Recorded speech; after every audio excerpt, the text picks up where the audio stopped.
Hi, let's learn how to map RChilli fields in Salesforce for RChilli Parser. Go to salesforce.com and log in using your registered email ID. Search RChilli under App Launcher. Go to the RChilli Field Mapping tab. Select Custom Objects under the Related list.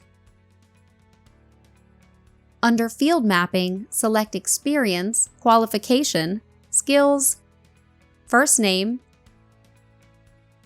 and save.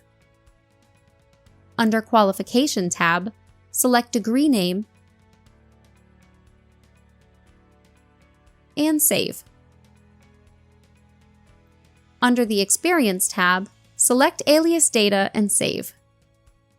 Once the fields are populated, go to Home tab and upload the resume to be parsed. On successful parsing of the resume, a tab is created with Candidate Name. Go to Details for mapped field details.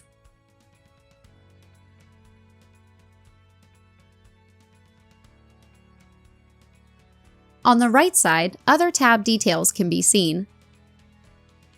Under Notes and Attachment, a copy of parsed resume is saved. Thanks for watching.